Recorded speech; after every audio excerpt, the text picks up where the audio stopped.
शांताकारं भुजंग सैनम पद्मनाभं सुरेशम विश्वाधारं गगन सदृशम मेघवर्णम शुभांगम लक्ष्मीकांतं कमलनयनं योगिभिः गम्यम वंदे विष्णु भवभयहरं सर्वलोकैकनाथम। मंगलम भगवान विष्णु मंगलम गरुड़ध्वज मंगलम पुंडरीकाक्ष मंगलाय तनोहरि। ओम नमो भगवते वासुदेवाय। आज का दिन आप सभी के लिए मंगलमय हो। आज मैं कार्तिक मास की कथा का 13वां अध्याय सुनाने वाला हूँ। शास्त्रों के अनुसार कार्तिक माह में प्रतिदिन स्नान करना चाहिए और भगवान विष्णु, माता लक्ष्मी एवं तुलसी माता की पूजा करनी चाहिए। साथ ही कार्तिक मास महात्म्य की कथा का पाठ अथवा श्रवण करना चाहिए। इससे जन्म जन्मांतर के पाप कर्मों का नाश होता है और घर में सुख समृद्धि का वास होता है। तो आइए श्रवण करते हैं कार्तिक मास महात्म्य की कथा का 13वां अध्याय। भगवान श्री कृष्ण सत्यभामा से कहते हैं, हे प्रिय, नारद जी का यह वचन सुनकर महाराज पृथु बहुत आश्चर्यचकित हुए। अंत में उन्होंने नारद जी का पूजन करके उनको विदा किया। इसलिए माघ, कार्तिक और एकादशी यह 3 व्रत मुझे अत्यधिक प्रिय हैं। वनस्पतियों में तुलसी, महीनों में कार्तिक, तिथियों में एकादशी और क्षेत्रों में प्रयाग मुझे बहुत प्रिय है। जो मनुष्य इंद्रियों पर विजय प्राप्त कर इनका सेवन करता है वह मुझे यज्ञ करने वाले मनुष्य से भी अधिक प्रिय है। जो मनुष्य विधि पूर्वक इनकी सेवा करते हैं, मेरी कृपा से उन्हें समस्त पापों से छुटकारा मिल जाता है। भगवान श्री कृष्ण के वचन सुनकर सत्यभामा ने कहा, हे प्रभु, आपने बहुत ही अद्भुत बात कही है कि दूसरे के लिए पुण्य के फल से कलह की मुक्ति हो गई। यह प्रभावशाली कार्तिक मास आपको बहुत अधिक प्रिय है, जिससे पतिद्रोह का पाप केवल स्नान के पुण्य से ही नष्ट हो गया। दूसरे मनुष्य द्वारा किया हुआ पुण्य उसके देने से किस प्रकार मिल जाता है, यह आप मुझे बताने की कृपा करें। भगवान श्री कृष्ण बोले, हे प्रिय, जिस कर्म द्वारा बिना दिया हुआ पुण्य और पाप मिलता है उसे ध्यान पूर्वक सुनो। सतयुग में देश, ग्राम तथा कुलों को दिया हुआ पुण्य या पाप मिलता था, किंतु कलयुग में केवल कर्ता को ही पाप तथा पुण्य का फल भोगना पड़ता है। संसर्ग न करने पर भी वह व्यवस्था की गई है और संसर्ग से पाप व पुण्य दूसरे को मिलता है, उसकी व्यवस्था भी सुनो। पढ़ाना, यज्ञ कराना और एक साथ भोजन करने से पाप पुण्य का आधा फल मिलता है। एक आसन पर बैठने तथा सवारी पर चढ़ने से, श्वास के आने जाने से पुण्य व पाप का चौथा भाग जीवन मात्र को मिलता है। छूने से, भोजन करने से और दूसरे की स्तुति करने से पुण्य और पाप का 6वां भाग मिलता है। दूसरे की निंदा, चुगली और धिक्कार करने से उसका 7वां भाग मिलता है। पुण्य करने वाले मनुष्यों की जो कोई सेवा करता है वह सेवा का भाग लेता है और अपना पुण्य उसे देता है। नौकर और शिष्य के अतिरिक्त जो मनुष्य दूसरे से सेवा करवाकर उसे पैसे नहीं देता, वह सेवक उसके पुण्य का भागी होता है। जो व्यक्ति पंक्ति में बैठे हुए भोजन करने वालों की पतल लांघता है वह उसे अपने पुण्य का 6वां भाग देता है। स्नान तथा ध्यान आदि करते हुए मनुष्य से जो व्यक्ति बातचीत करता है या उसे छूता है वह अपने पुण्य का 6वां भाग दे डालता है। जो मनुष्य धर्म के कार्य के लिए दूसरों से धन मांगता है वह पुण्य का भागी होता है। ठीक उसी प्रकार जिस प्रकार की दान करने वाला पुण्य का भागी होता है। जो मनुष्य धर्म का उपदेश करता है और उसके बाद सुनने वाले से याचना करता है वह अपने पुण्य का 6वां भाग उसे दे देता है। जो मनुष्य दूसरों का धन चुराकर उससे धर्म करता है वह चोरी का फल भोगता है और शीघ्र ही निर्धन हो जाता है। और जिसका धन चुराता है वह पुण्य का भागी होता है।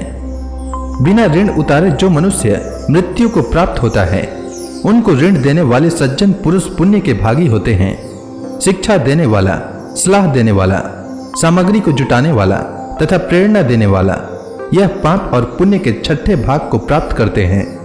राजा प्रजा के पाप पुण्य के षष्ठांश का भोगी होता है। गुरु शिष्यों का, पति पत्नी का, पिता पुत्र का, स्त्री पति के लिए पुण्य का 6ठा भाग पाती है। पति को प्रसन्न करने वाली आज्ञाकारी स्त्री पति के लिए पुण्य का आधा भाग ले लेती है। जो पुण्यात्मा पराये लोगों को दान करते हैं वह उनके पुण्य का 6ठा भाग प्राप्त करते हैं। जीविका देने वाला मनुष्य जीविका ग्रहण करने वाले मनुष्य के पुण्य के 6ठे भाग को प्राप्त करता है। इस प्रकार दूसरों के लिए पुण्य अथवा पाप बिना दिए भी दूसरे को मिल सकते हैं, किंतु यह नियम जो कि मैंने बतलाए हैं एक कलयुग में लागू नहीं होते। कलयुग में तो एकमात्र कर्ता को ही अपने पाप व पुण्य भोगने पड़ते हैं। इस संबंध में एक बड़ा पुराना इतिहास है जो कि पवित्र भी है और बुद्धि प्रदान करने वाला कहा जाता है। उसे ध्यान पूर्वक सुनो। भगवान श्री कृष्ण ने आगे कहा, पूर्व काल में अवंतीपुरी में धनेश्वर नामक एक ब्राह्मण रहता था। वह रस, चमड़ा और कंबल आदि का व्यापार करता था। वह वैश्यागामी और मद्यपान आदि बुरे कर्मों में लिप्त रहता था। चूंकि वह रात दिन पाप में रत रहता था, इसलिए वह व्यापार करने नगर नगर घूमता था। एक दिन वह क्रय विक्रय के कार्य से घूमता हुआ महिष्मतीपुरी में जा पहुंचा, जो राजा महिष ने बसाई थी। वहां पाप नाशनी नर्मदा सदैव शोभा पाती है।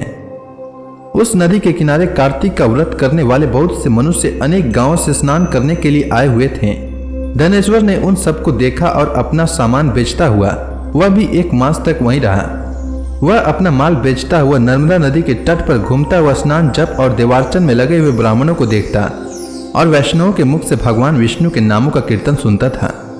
वह वहां रहकर उनको स्पर्श करता था, उनसे बातचीत करता था। वह कार्तिक के व्रत की उद्यापन विधि तथा जागरण भी देखता रहा। उसने पूर्णिमा के व्रत को भी देखा कि व्रती ब्राह्मणों और गौओं को भोजन करा रहे हैं, उनको दक्षिणा आदि भी दे रहे हैं। उसने नित्य प्रति भगवान शंकर की प्रसन्नता के लिए होती दीपमाला भी देखी। त्रिपुर नामक राक्षस के 3 पुरों को भगवान शिव ने इसी तिथि को जलाया था। इसलिए शिव जी के भक्त इस तिथि को दीप उत्सव मनाते हैं। जो मनुष्य मुझ में और शिव जी में भेद करता है, उसकी समस्त क्रियाएं निष्फल हो जाती है। इस प्रकार नर्मदा के तट पर रहते हुए जब उसको 1 माह व्यतीत हो गया, तो एक दिन अचानक उसे किसी काले सांप ने डस लिया। इससे विवल होकर वह भूमि पर गिर पड़ा। उसकी यह दशा देखकर वहां के दयालु भक्तों ने उसे चारों ओर से घेर लिया और उसके मुख पर तुलसी दल मिश्रित जल के छींटे देने लगे। जब उसके प्राण निकल गए, तब यमदूतों ने आकर उसे बांध लिया और कोड़े बरसाते हुए उसे यमपुरी ले गए। उसे देखकर चित्रगुप्त ने यमराज से कहा, इसने बाल्यावस्था से लेकर आज तक केवल बुरे कार्य ही किए हैं। इसके जीवन में तो पुण्य का लेस मात्र भी दृष्टि गोचर नहीं होता। यदि मैं पूरे 1 वर्ष तक भी आपको सुनाता रहूं, तो भी इसके पापों की सूची समाप्त नहीं होगी। यह महापापी है, इसलिए इसको 1 कल्प तक घोर नरक में डालना चाहिए।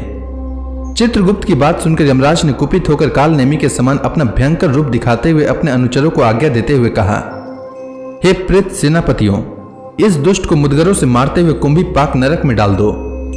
सेनापतियों ने मुदगरों से उसका सिर फोड़ते हुए कुंभी पाक नरक में ले जाकर खौलते हुए तेल के कड़ाहे में डाल दिया। प्रेत सेनापतियों ने उसे जैसे ही तेल के कड़ाहे में डाला, वैसे ही वहां का कुंड शीतल हो गया। ठीक उसी प्रकार जिस प्रकार पूर्व काल में प्रहलाद जी को डालने से दैत्यों की जलाई हुई अग्नि ठंडी हो गई थी। यह विचित्र घटना देखकर प्रेत सेनापति यमराज के पास गए और उनसे सारा वृत्तांत कहा। सारी बात सुनकर यमराज जी भी आश्चर्यचकित हो गए और इस विषय में पूछताछ करने लगे। उसी समय नारद जी वहां आए और यमराज से कहने लगे, सूर्य नंदन, यह ब्राह्मण नरकों का उपभोग करने के योग्य नहीं है। जो मनुष्य पुण्य कर्म करने वाले लोगों का दर्शन, स्पर्श और उनके साथ वार्तालाप करता है, वह उनके पुण्य का 6वां अंश प्राप्त कर लेता है। यह धनेश्वर तो 1 मास तक श्रीहरि के कार्तिक व्रत का अनुष्ठान करने वाले असंख्य मनुष्यों के संपर्क में रहा है, अतः यह उन सब के पुण्यांश का भागी हुआ है। इसको अनिच्छा से पुण्य प्राप्त हुआ है, इसलिए यह यक्ष की योनि में रहे और पाप भोग के रूप में सब नरक का दर्शन मात्र करके ही यम यातना से मुक्त हो जाए। भगवान श्री कृष्ण ने कहा, सत्यभामा, नारद जी के इस प्रकार कहकर चले जाने के पश्चात धनेश्वर को पुण्यात्मा समझते हुए यमराज ने दूतों को उसे नरक दिखाने की आज्ञा दी। तो इसी के साथ कार्तिक मास महात्म्य की कथा का 13वां अध्याय पूर्ण हुआ। अब आगे की कथा मैं कल लेकर आता हूँ। तब तक के लिए भगवान विष्णु का नाम लेते रहें। तो प्रेम से बोलिए भगवान विष्णु की जय, माता लक्ष्मी की जय, तुलसी माता की जय, श्री कृष्ण भगवान की जय, समस्त देवी देवताओं की जय।